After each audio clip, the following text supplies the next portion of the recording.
नमस्कार मित्रांनो, लग्नानंतर होईलच प्रेम या मालिकेच्या आजच्या भागात आता वसुत्याचं आणि रम्याच भिंग सगळ्या घरातल्यांसमोर फुटणार आणि वसुत्या आणि रम्याला संपूर्ण देशमुख कुटुंब घराच्या बाहेर हाकलवून लावणार. आता नेमकं काय काय कसं कसं घडतं हे सर्व आपल्या या व्हिडिओमध्ये शेवटपर्यंत जाणून घेऊया. तर आता इकडे नंदिनी आणि काव्याने जीवा आणि पार्थला भिजवल्यामुळे जीवा आणि पार्थला आता बदला घ्यायचा असतो आणि बदल्याच्या आगीपोटी आता ते दोघं भाऊ काय करतात, त्या दोघींसाठी आता म्हणजे ते लोक भांग बनवतात. पण आता ती भांग नंदिनी ऐवजी वसुत्या पिते. वसुत्या आणि काव्या आता भांग पितात आणि आता भांगेच्या नशेत त्या दोघी जणी एका बाजूला जाऊन बसलेल्या असतात.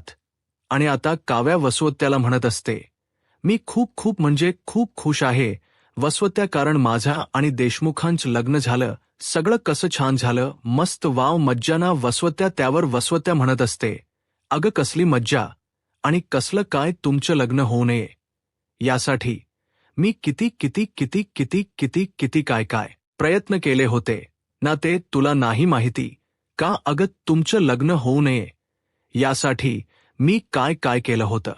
नंदिनीला आणि पार्थला वेगळं करण्यासाठी मी या आधी एवढे सगळे कांड केले, त्याची शिक्षा सुद्धा भोगली, पण तरीही मी यावेळी सुद्धा कांड केले.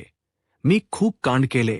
तुला माहिती आहे का, तुझे आणि जीवाचे ते फोटोग्राफ होते ना, अगं ते फोटो ते फार्महाऊसवरचे काय, काव्या तू नाही का जीवाने स्वतःची छाती जाळून घेतली होती तेव्हाच ते फोटो, ते सगळे व्हिडिओ, ते सगळं सुद्धा आम्हीच त्या दिवशी स्क्रीनवरती डिस्प्ले केलं होतं. अगं त्या दिवशी तुमची यश पार्टी होती ना, पार्टीमध्ये धमाका आम्हालाच करायचा होता आणि म्हणून आम्ही ते सगळं केलं होतं. आता वसुत्या काव्याच्या समोर सर्व गोष्टींची कबुली देत असते, कारण वसुत्या सुद्धा नशेत असते आणि काव्य सुद्धा नशेत असते. वसुत्या म्हणत असते, काय सांगू तुला, आम्हाला काय मज्जा आली होती. अगं आम्ही ते सगळं फुटेज ना त्या सुनीता कडून मिळवलं. ती सुनीता का? अगं ती नाही का, ती तुझ्या सासूची मैत्रीण, तिच्याकडनं काय बावळट बाई आहे ती. आम्ही तिला फुटेज मागितलं आणि तिने आम्हाला सहज फुटेज दिलं सुद्धा. आम्हाला अगदी सहज सर्व गोष्टी सापडल्या आणि मग आम्ही त्या गोष्टीचा वापर तुला आणि पार्थला वेगळं करायला करून घेणार होतो. पण त्या सगळ्याचा काहीच उपयोगच झाला नाही, कारण पार्थचा आणि तुमचं प्रेम एवढं मजबूत होतं की तुमच्या प्रेमापुढे आमचे सगळे प्लॅन फ्लॉप झाले. हसले मान तुमच्या प्रेमाला. त्यावर काव्या म्हणते, हो ना, मग शेवटी प्रेम कोणाच आहे, आमचं काव्यार्थच प्रेम आहे. त्याबरोबर वसुत्या म्हणते, आम्ही 16 डिसेंबर एवढा घडवून आणला पण सगळा वाया गेला. काव्य सुद्धा म्हणते, 16 डिसेंबर 2016 डिसेंबर काहीच उपयोग नाही झाला. 16 डिसेंबरचा अरे रे फुसका झाला 16 डिसेंबर. आता त्या या दोघेजणी गप्पा मारत बसलेले असतात.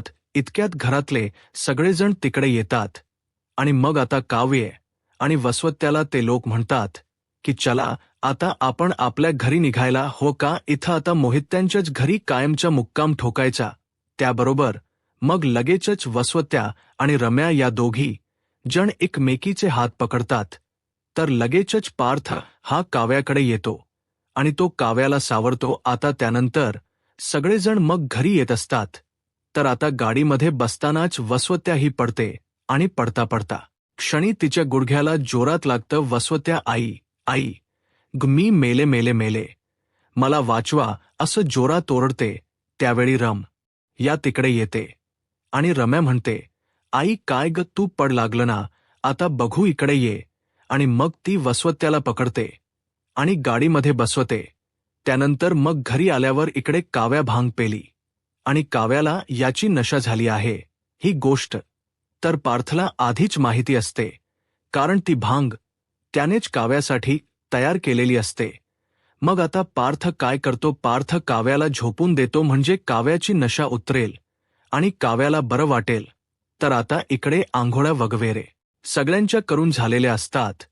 सगळेजण सगळ्या खोलीतून बाहेर आलेले असतात, पण अजून काव्य खोलीतून बाहेर आलेली नाहीये. म्हणून मग वसवत्या मालिनी काकू या स्वतःहूनच आता काव्याला उठवण्यासाठी काव्याच्या खोलीत येतात.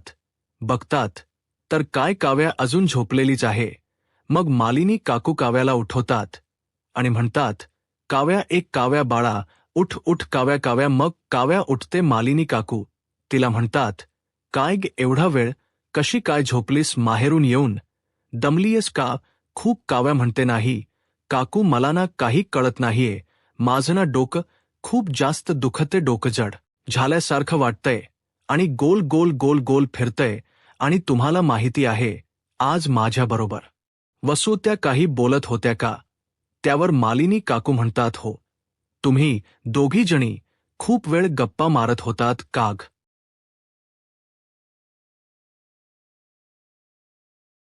त्यावर काव्या म्हणते, हो, ते मला म्हणजे काही आठवत नसलं तरी 16 डिसेंबर 2016 डिसेंबर. वसवत्या त्या त्यांना सारखं म्हणत होत्या आणि हसत होत्या, पण नेमकं त्या मला 16 डिसेंबरच काय सांगत होत्या ते मला आठवतच नाहीये.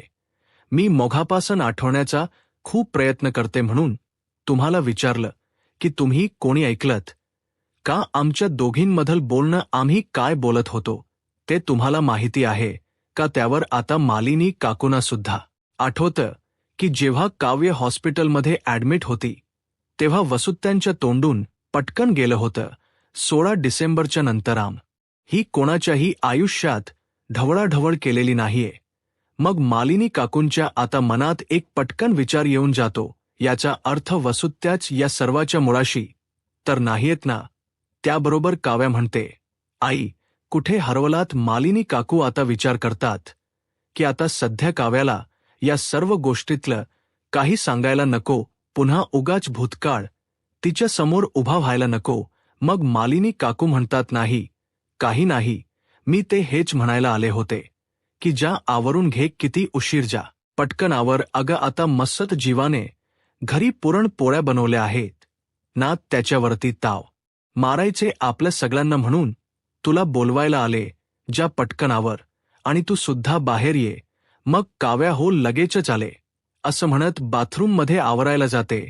मालिनी काकू आता काव्याच्या खोलीतून बाहेर येऊन डायनिंग टेबलवरती बसतात आणि आता त्या विचार करत असतात, या सगळ्याच्या मुळाशी वसुताई आणि रम्याच असतील ना? नाही, आजपर्यंत वसुताई आणि रम्याचा बॅकलॉग बघता मला राहून राहून असंच वाटतंय की हे सगळं वसुताई आणि रम्यानेच केले. काय करू, कस शोधून काढू सत्य? इतक्यात त्या ठिकाणी वसुत्या आणि रम्या येतात. वसुत्या लंगडत असते, रम या म्हणत असते, आई हळू चाल, हळू, काय गरज होती तुला भांग प्यायची? जर झेपत नाही एखादी गोष्ट तर कशाला करायची बरं? वसुत्या म्हणते, अग मी काय मुद्दाम केले का? रम्या म्हणते, आता गप्प बस मामी, मी जरा आईला दवाखान्यातून घेऊन जाऊन येते. अग ते नाही का, सकाळी भांगडे पडली नशेत आणि आता पाय दुखतोय, गुडघ्याला खूप लागलाय. तिच्या डॉक्टरने काही एक्सरे वगैरे करायला लावलेत, तर जरा वेळ होईल, आम्ही येतो दुपारी जेवणापर्यंत. एवढं बोलून आता त्या दोघी जणी घरातून बाहेर पडतात. आता वसुत्या आणि रम्या घरातून बाहेर पडल्यानंतर मालिनी काकू विचार करतात की काय करू, हीच मला गावलेली नामी संधी आहे. एक काम करते, जाते आणि वसुताई आणि रम्या ह्यांच्या खोलीत शोधाशोध करून बघते. कदाचित मला नक्कीच काहीतरी सापडेल. जर काही सापडलं तर हे सगळं वसुत्या आणि रम्याने केलं हे नक्की होईल. पण जर वसुत्या आणि रम्या यांनी काहीच केलेलं नसलं तर माझ्या मनात त्या दोघीबद्दलची जी शंका आहे कमीत कमी तिचं तर निरसन होईल आणि मी कायम त्यांच्याकडे चांगल्या नजरेने बघू शकेन. मग आता मालिनी काकू या लगेचच वसवत्या आणि रम्याच्या रूममध्ये येतात. खरं तर वसवत्या आणि रम्याची खोली चेक करायला मालिनी काकूंना जरा विचित्र वाटत असतं, कारण या आधी त्यांनी असं कधीही केलेलं नसतं. पण आज स्वतःच्या मुलांच्या सुखासाठी मला हे करावंच लागेल असा विचार मालिनी काकू करतात. मग मालिनी काकू म्हणत असतात, विक्रमनं सुद्धा मी हे जे काही वागते ते नाही आवडणार, पण काय करू, माझ्याकडे हे सगळं करण्यावाचून दुसरा कुठलाही पर्याय नाहीये. आणि मग आता मालिनी काकू या लगेचच सुरुवात करतात खोलीमध्ये तपासणी करायला. आणि आता मालिनी काकू शोधाशोध करत असतात, तर दुसऱ्या बाजूला जीवा, पार्थ, नंदिनी, काव्या हे चौघही जण एकत्र बसलेले असतात. आणि आता ते एकत्र बसलेले असताना त्यांच्या चौघांमध्ये चर्चा सुरू असते की हे सगळं नेमकं कोणी केलं असेल 16 तारखेला आणि का केलं असेल. हे अजूनही आपल्याला समजलेलं नाही. आपलं लग्न झालं, आपलं सगळं व्यवस्थित झालं, आपल्या चौघांमधले बॉन्ड तुटला नाही, उलट आणखीन घट्ट झाला. या सर्व गोष्टी कितीही खेळ असल्या तरी हे सगळं कोणी केलं हे शोधून काढलंच पाहिजे.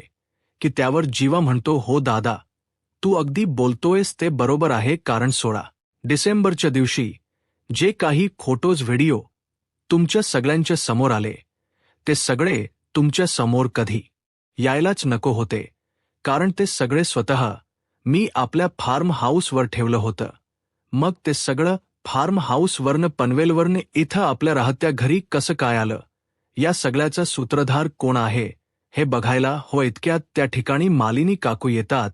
मालिनी काकू आता येतात आणि ती सुटकेस घेऊनच त्या बाहेर आलेल्या असतात. ती सुटकेस त्या जोरात घरामध्ये पार्थ, जीवा, नंदिनी, काव्यासमोर उघडतात. त्याबरोबर आता पार्थ, जीवा, नंदिनी, काव्या म्हणतात, आई हे सगळं काय आहे? तू हे सगळं का उघडलंस आणि कशासाठी? त्यावर मालिनी काकू म्हणतात, जे प्रश्न तुमच्या मनात होते ना तेच प्रश्न माझ्याही मनात होते.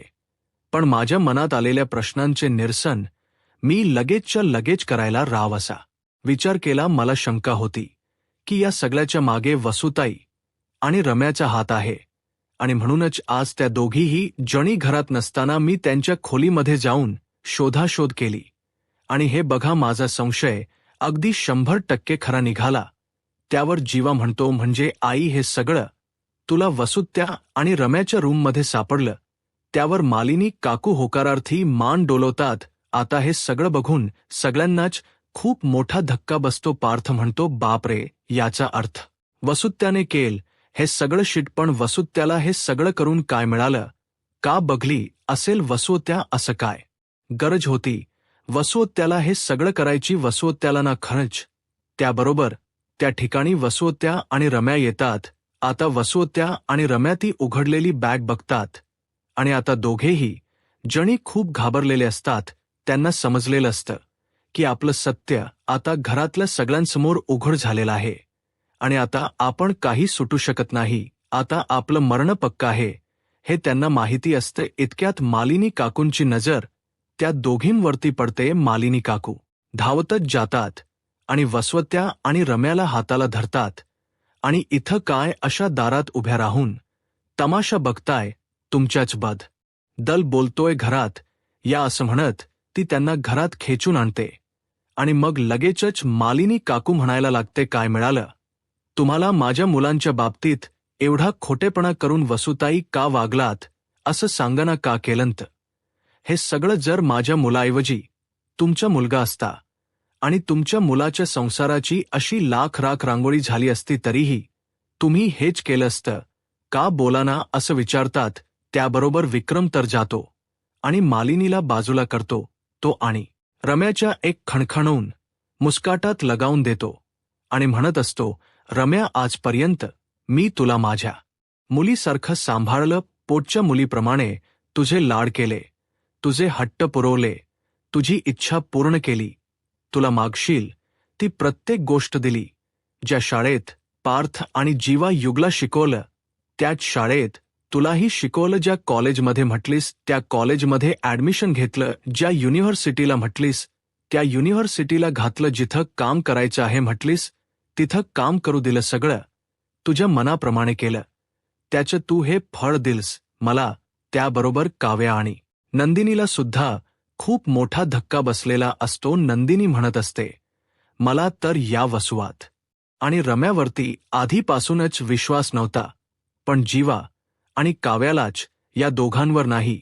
या दोघींवर विश्वास बसला होता. बघितलंत ना काव्या, जीवा, बघताय ना? आता तरी तुमचे डोळे उघडले. आता तरी तुम्हाला माझं म्हणणं पटलं ना? कितीही झालं तरी कुत्र्याचं शेपूट हे वाकड ते वाकडच राहतं. कुत्र्याच्या शेपटाला कितीही सरळ करण्याचा प्रयत्न केला ना, अगदी ते 20 वर्ष नळीत जरी घालून ठेवलं ना तरी सुद्धा ते कधीही सरळ होऊ शकत नाही आणि कुत्र्याच्या शेपटीपेक्षाही वाईट अवस्था आहे वसुवती आणि रम्याच्या बुद्धीची. त्यांची बुद्धी अगदी कोती आहे. त्यांना कितीही सुधारवण्याचा प्रयत्न केला तरी त्यांनाही सुधरू शकत. त्याबरोबर वसुवत्या आणि रम्या आता हात जोडू लागतात आणि म्हणत असतात की आमचं चुकलं, आम्हाला माफ करा. हे बघा, आम्ही जे काही वागलो ते वागायला नको होतं, आम्हाला मान्य आहे, पण आम्ही जे काही केले ना त्यामुळे कोणाचंही नुकसान झालेलं नाहीये. उलट आम्ही जे काही केलं त्यामुळे तुमच्या चौघांमधला जो काही दुरावा होता तो कायमचा कमी झाला. तुम्ही चौघही जण नवरा बायको म्हणून कायमचे एकत्र आल्यात. वसुत्या सुद्धा म्हणते, हो ना नंदिनी, अगं आम्ही केलेली चूक तुला दिसते, पण आम्ही केलेल्या चुकीमुळे तुमच्या चौघांमधला अबोला कायमचा संपला. तुम्ही चौघेजण आता एकमेकांसाठी आयुष्यभर राहणार आहात. तुम्ही चौघांनी एकमेकांना स्वीकारलत, या सर्व गोष्टी होत आहेत. आता म्हणू लागते, हे बघ नंदिनी, मला मान्य आहे माझी आणि आईची आधी चूक झाली. आम्ही खूप चुका केल्या, आम्ही खूप पाप केली, पण आता आम्हाला आमच्या चुका मान्य आहेत आणि आता आम्ही पुन्हा चुकणार नाही आहोत. आता आम्ही ठरवले की आम्ही सुधारायचं आणि आता आम्हाला चांगल्या मार्गावर चालायचं आहे. पण त्यासाठी आम्हाला घरातल्यांची साथ हवी आहे. प्लीज आम्हाला माफ करा. आम्ही तुमच्या समोर हात जोडतो, पाया पडतो, पदर पसरतो, पण आम्हाला माफ करा. वसुवत्या म्हणत असते, हे बघ मालिनी, अगं आतापर्यंत आम्ही ज्या काही चुका केल्या आहेत त्या आमच्या स्वतःहून लक्षात आलेल्या आहेत. म्हणूनच आम्ही आता पुढे जाऊन सगळं चांगलं आणि छानच करायचं असा विचार केलाय. पण प्लीज आम्हाला माफ करा, प्लीज प्लीज माफ करा आम्हाला. आम्ही हात जोडतो. हो तर त्याबरोबर मालिनी काकू म्हणतात, नाही, पुन्हा तुम्हाला माफ करण्याची चूक मी करणार नाही. झाला तेवढा तमाशा पुरे झाला. नंदिनी, जीवा, पार्थ, काव्या, मुलांनो, तुम्हाला जरी या वसुहत्याला आणि या रम्याला माफ करायची इच्छा असली ना तरी सुद्धा मी बिलकुलच यांना माफ करणार नाहीये, समजलत ना. त्याबरोबर लगेचच आता काव्या म्हणते, नाही आई, आम्ही सुद्धा यांना माफ करू. हा विचारही तुम्ही मनातून काढून टाका, कारण यांना माफ करण्याची चुकी, सॉरी, गुन्हाच म्हटलं पाहिजे. यांना माफ करणं म्हणजे एकदा आमचा गुन्हा करून झालाय आणि त्या गुन्हाची योग्य ती शिक्षा सुद्धा आम्हाला मिळाली. त्यामुळे आता आम्ही पुन्हा ती चूक करणार नाही आहोत. नंदिनी सुद्धा म्हणते, हो आई, काव्या जे म्हणती ना ते अगदी बरोबर आहे. वसुवात आणि रम्याला यापूर्वीच जर आम्ही अद्दल घडवली असती ना तर त्यांची एवढी हिंमतच झाली नसती. ते 16 डिसेंबरच प्रकरण घडवण्याची. पण खरं तर आम्ही शांत राहिलो. मी नंदिनी स्वतः मी प्रयत्न केला यांना संधी देण्याचा. मला वाटलं होतं की माणस बदलतात, सुधरतात, पण मी हे विसरले की वसुवाती आणि रम्या यांची कातडी गेंड्याची आहे आणि वसवात आणि रम्या कधीही सुधरू शकत नाही किंवा बदलू तर त्या होऊ शकत नाही. असो, जे घडलं त्यामध्ये चूक कोणाचीही असली तरीही आता जे घडलंय ते पुन्हा या गडामध्ये घडू नये यासाठी आपल्याला जितकी जमेल तितकी काळजी घेतली पाहिजे आणि त्यासाठीच आता आपल्याला ठोस पाऊल उचलावं लागेल. वसु, आत्या आणि रम्याच्या बाबतीत आता ही कोणीही काहीही निर्णय घ्यायचा नाहीये. आता जे काही करायचं ते मीच करणार, असं म्हणत मालिनी काकू थेट वरती वसु आणि रम्याच्या रूममध्ये येतात आणि आता रूममध्ये येऊन वसु आणि रम्याच त्या कपाट उघडतात. कपाटावरती जी मोठी सुटकेस असते ती सुटकेस काढतात. त्यामध्ये वसु आत्याच्या सर्व साड्या फेकून देतात. त्याचमध्ये रम्याचे ड्रेस सुद्धा टाकतात आणि आता ते कपाट बंद करतात. ती सुटकेस बंद करतात आणि खाली घेऊन येत वसु आत्या आणि रम्याच्या हातात देत म्हणतात, ताबडतोब चालायला लागायचं इकडनं. या घरात राहण्याची ना तुमची लायकी नाहीये. त्याबरोबर विक्रम म्हणतो, बरोबर बोलतेस तू मालिनी, तू जे केलंस ना ते पटते मला. ज्या लोकांनी माझ्या मुलांच्या आयुष्याच वाटोळ करण्याचा प्रयत्न केला ना त्या लोकांना मी सुद्धा माफ नाहीच करू शकत. वसुताई आणि रम्या, आतापर्यंत तुम्हाला खूप समजून घेतला. आम्ही तुम्हाला आधार दिला, आश्रय दिला. तुमच्यासाठी बऱ्याच गोष्टी केल्या पण आता नाही, आता बस आता. तुम्हाला तुमची लायकी दाखवून दिलीच पाहिजे, कारण जितका आम्ही तुम्हाला माफ करत गेलो तितकं तुम्ही पाणी जोखत गेलात. आणि त्यामुळेच आता हे सगळं घडलेलं आहे. आणि आता पुन्हा तुम्हाला माफ करण्याची चूक मी करणार नाहीये. आणि त्यामुळे आता तुम्ही या घरातून चालायला लागा. त्याबरोबर त्या दोघी म्हणतात, आम्ही कुठे जाऊ, काय करू, काय खाऊ. त्यावर विक्रम काका म्हणत असतात, तुम्ही कुठे जायचं, काय करायचं, काय खायचं, हा प्रश्न सर्वस्वी तुमचा आहे, तो तुमच्या तुम्ही सोडवा. त्याबरोबर मालिनी काकू सुद्धा म्हणतात, जर कुठे जायचं, काय करायचं, काय खायचं, हा प्रश्न आता तुम्हाला पडतोय ना, तर याच गोष्टींचा विचार तुम्ही थोडा पूर्वी करायला हवा होतात. वसुताई नाही, जर तुम्ही पूर्वी या सर्व गोष्टींचा विचार केला असतात ना, तर आता तुमच्यावरती हे सर्व बोलण्याची मुळात वेळच आली नसती. तुम्हाला जे काही करायचं ते करा. रस्त्यावर भीक मागायची असली तर भीक मागा. कोणाच्या घरात कामाला राहायचं असेल तर कामाला राहा, नाही तर काहीही करा, जीव द्या, मला सांगू नका. पण माझ्या घरात तुमच्यासाठी थारा नाही. आता माझ्या घरात कुठे सुख, समाधान, समृद्धी, शांती, समाधान, वैभव मांगल्या नांदू लागलेला आहे. उगाच्या उगाच तुमच्यासारख्या अवदसांना घरामध्ये ठेवून माझ्या घरातली सुख, शांती, समाधान भंग करायला मी मूर्ख नाहीये. माझ्या लक्ष्मी सारख्या 2 सुना आता पुन्हा एकदा माप ओलांडून लक्ष्मीच्या पावलांनी घरात आलेल्या आहे. त्यांच्या घरात येण्यानेच बघा तुमचा खोटारडेपणा आमच्या सगळ्यांच्या समोर आला. आम्हाला सगळं सत्य समजलं आणि आता सर्व काही छान आम्ही करू, ही अशी आमची आशा आहे. पण आमच्या सुखाच्या क्षणात तुम्ही मिठाचा खडा घालाल आणि म्हणूनच आम्ही तुम्हाला घरातून बाहेर करतोय. तुम्ही चालत्या लागा पहिलं. त्याबरोबर मग रम्या म्हणू लागते, मामी, आता कुठेतरी जाऊन मी सगळं पुन्हा विसरून सुधारण्याचा प्रयत्न करते मामी. मला मान्य आहे आईकडून चुका, आता मात्र आम्ही तुम्हाला दोघींनाही माफ करणार नाही आहोत. तुमच्यापैकी एकीला जरी घरात ठेवलं तरी शेवटी घाण घराच्या बाहेर जाणार नाहीच आहे, घाण घरातच राहणार आहे परत. त्यामुळे आम्ही तुम्हाला एकीलाही माफ करणार नाही आहोत. गुपचूपणे इकडनं सरळ पद्धतीने निघून जा, नाही तर उगाचच्या उगाच आम्हाला पोलिसांची वगैरे मदत घ्यावी लागेल.